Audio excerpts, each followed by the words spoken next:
Meron nga ako ditong mixture ng cookies at ngayon i-divide natin siya sa tatlo at gagawa nga tayo ng iba't ibang flavor. At ang unang flavor nga na gagawin natin ay red velvet at meron nga ako ditong isang pack ng red velvet powder. Nabili ko lamang yan sa Black App at yun nga ang ilalagay natin dito sa mixture nating cookies. Tinansya ko na nga lamang yung paglalagay ng red velvet powder hanggang makuha ko yung redness na gusto ko. Tapos minekos-mekos ko lamang yan hanggang mag-fully combine lahat ng ingredients at ganito na nga ang kanyang itsura. Nakukulangan pa nga ako sa color niyan kasi dapat red kasi nga red velvet. Pink pa lamang yung kulay niyan. Kaso nga lamang ay amoy na amoy ko na yung red velvet flavor. Kaya naman tinigil ko na at nilagyan ko na nga lamang nitong Goya white chocolate na hiniwa ko ng maliliit na part. Tapos minekos-mekos ko lamang ulit. Nagready naman ako nitong ating baking tray na merong parchment paper. Tapos inilagay ko na nga ating minekos-mekos na red velvet cookies at atin na nga siyang binilog-bilog ng kagaya niyan. Hindi ko na nga yan kinilo, basta bumilog at magkakasing laki ang size ay ayos na yan. After ko nga mabilog-bilog yan ay nilagay ko muna siya sa freezer para nga i-freeze ng 2 to 3 hours bago i-bake.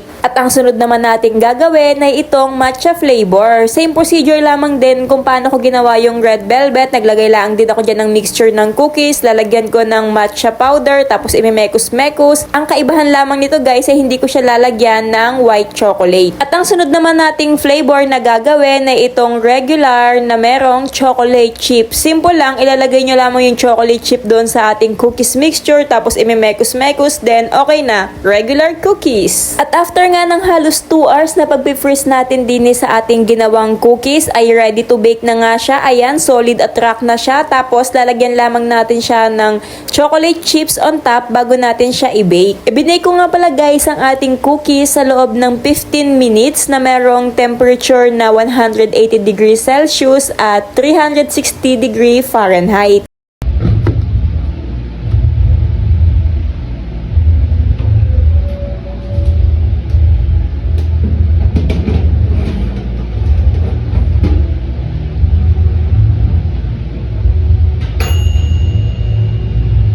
Nakakatuwa lang guys kasi as a first time baker ay nakukuha ko ng tama at maganda yung kinalalabasan ng aking mga binibake. Ang dami ko kasing nakapanood guys na mga failed baker. Kung hindi nag-alsa yung kanilang mga binake, sobrang tigas naman ng kanilang pagkakabake. Kaya naman ako'y tuwang-tuwa at talagang perfectly fine ng aking nagawa.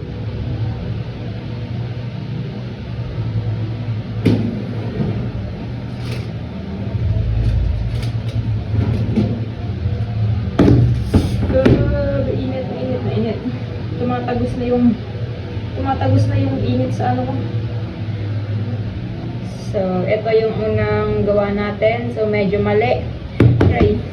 Kasi, dapat 6 lang. So, nilagyan ko pa yung dalawang gitna na which is wrong. Kasi ayun, nagdikit siya.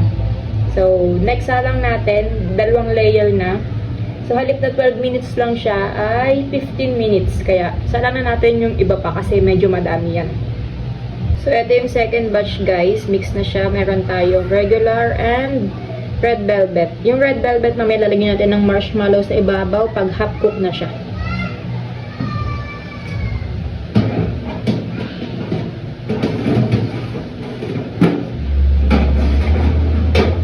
Tapos magsalang din tayo dito para mas madami tayong masalang sa isang salangan. Second batch ng ating cookies. Red velvet. At habang hinihintay nating maluto guys, yung pangalawang salang natin, ipapackaging na natin tong ating cookies. Meron ako ditong cookie packaging. Nabili ko to sa TikTok. Matagal na, unang-unang bake ko pa. Tapos ngayon lang ako sinipag gumawa ng cookies. So, ilalagay na natin siya dito. So, sana kasya. Ayan o. Ang ating cookies. Fish. Ay, lagay lang natin yan dito. Ay, baliktad. Ito pala.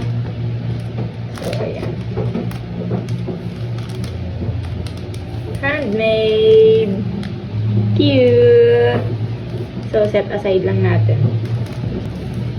Ito, taste natin. Kasi hindi pa natin natitikman ng ating ginawa. So, ayan. Ano yun. Tingnan natin. Ooh.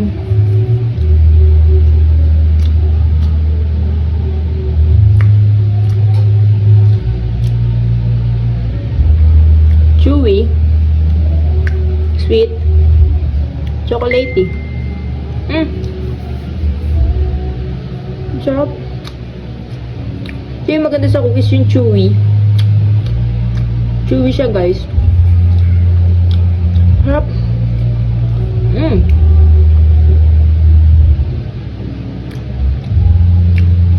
Sarap.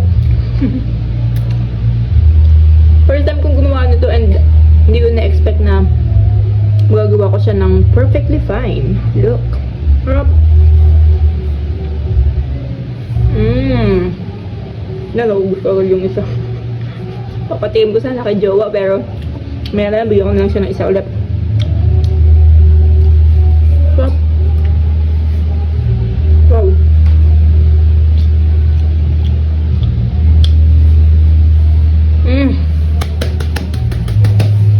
Sarap. Tapos natin. Yung red velvet natin, guys, is dahil half cook na siya, lalagyan natin siya ng marshmallow on top. Marshmallow on top. Alam kong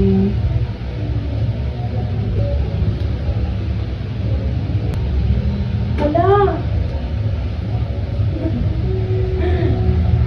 Okay, mali tayo. So, meron tayong maling nagawa. Okay, nakakita ko sa inyo dito.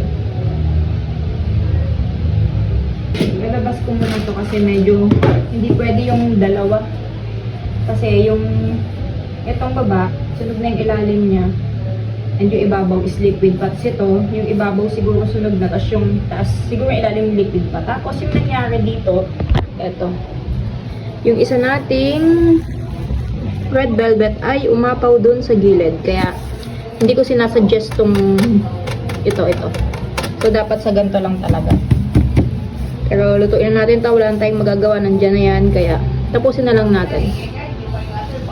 Hindi na nga ako nakapag-video dyan guys, pero patapos na nga ako dyang mag-bake at kung napapansin nyo nga madami na tayong nagawa at nalagyan din natin siya sa ating packaging. Tapos ito na nga yung last salang natin which is yung matcha. Sa matcha pala guys, nilagyan ko siya ng filling sa loob na white chocolate. Kaya ayan ang itsura ng ating matcha cookies. Medyo fade lang ako ng kaunti guys kasi hindi ganun kumula yung ating flavor. Yung red velvet and yung matcha hindi ganun katingkad yung kulay. Pero at least next time alam ko na yung ating gagawin. Sa red velvet nga pala guys, bukod nga pala sa marshmallow ay nilagyan ko din siya ng white chocolate na sprinkles. Tapos itong ating regular cookies. Sa matcha naman guys, bukod doon sa white chocolate filling ay nilagyan ko din siya ng walnut sa ibabaw. And yes, ito na guys ang ating handmade flavored cookies. Ito ay hindi ko guys pa-order sapagkat ito ay ibebenta natin dito sa school. At samahan nyo ako guys kung paano ko siya ibebenta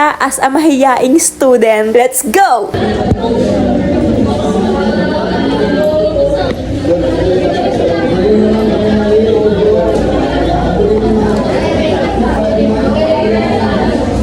Namali yung exam. Si Camila kasi masyadong pinaganda. Nag-e-exam yung mga ano.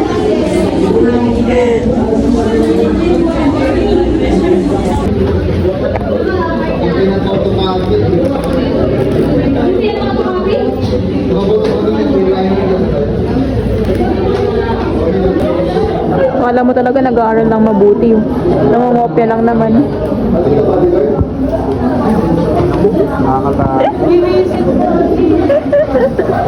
Si Angel nakikisit-in lang para sa pogi. Yuk! Pogi na yung jowa. Ako pala yun. Hi guys. Ano? Si Luke magbebenta ng cookies. Cookie ko. Oh, ay, hindi. Cookie ni ano yung gusto ko.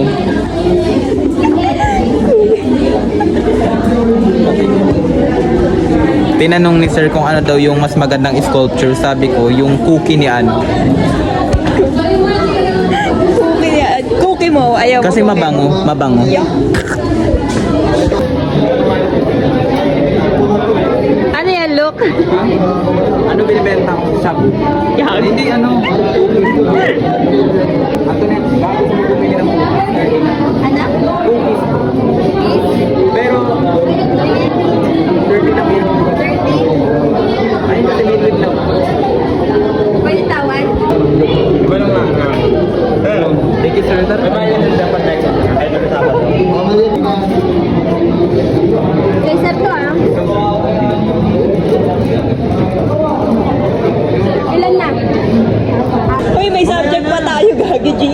May G8 pa tayo. Ano masasabi mo?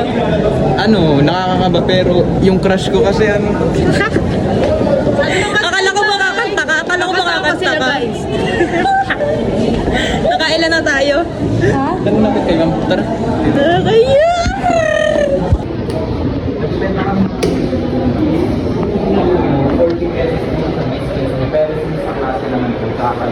Pesos na lang. Di naiya itong mga kasama ko. Prop yung inaalok, hindi mga estudyante. Kapag prof kasi, alam natin pwedeng alukin nila yung mga students, di ba? Business-minded lang dapat tayo. Ito marketing to kasi hindi nag-aalok. Eh, siya may hawak eh. Open-minded ka ba? Tara na. Tumitibok! Anong binibenta mo ya? Ano, cookie ni Paolo. So ano siya, gawa siya sa cookies, tapos nilagyan ng katas ng cookie ni Paolo para Biray. from its own source yun. So, Yeah, may exam, may tayo quiz. Ano to? 50 pesos to. 50 pesos to, pero research na lang. Hindi nga 50 pesos nga to originally, pero since students na kapag. Grabe siya magbenta, B.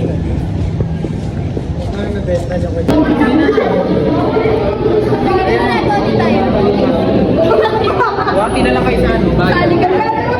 Grabe maka-sales stock to. Yung 30 kita bang 50? Kakauwi ko lang guys, ay kakauwi. Kakagaling ko lang sa aking last subject. And itong dalawa na dito sa library naghahanap ng pogi. Nagulat ako, naubos nila yung cookies. Oo. Nabenta ko naman sa taas.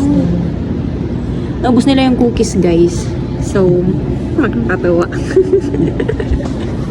Ang galing. Ang galing. Iba talaga pag MM. Pag MM talaga yung course mo, open-minded ka ba? Di ba kapila? Naluloko na lang. Yes. Nanluloko na lang ng tao. Kunwari sa Kentucky yung ano, ibang bansa. Kunwari sa ibang bansa galing yung ingredients, mamamangha, tapos bibili sila ng 3. Ganon dapat. Ang galing. Ngayon, kunwari nag-aaral sila. Pero ang totoo, Napapanggap mo. nagpapalamig lang sila dito sa library. Naku, pag nakita ni ma'am yan. Charot. Wala nang laman. Inubos ng dalawa. Ang galing. Wala mo nang hiya-hiya. Dapat malakas ang loob natin. Ha? Kasi kaibigan ko si Angel and gusto kong mabenta lahat ng binibenta niya. Support ako bilang kaibigan. Saan? Uwian na kami guys. So, ayun. Thank you sa dalawang to. Sasamahan lang namin si Inubos nila yung cookies ko. Oo. Kinain namin habang hindi siya nakatingin. Habang nagkaklase ako, kinain nila. Joke lang, binenta namin. Bye-bye. Bye-bye.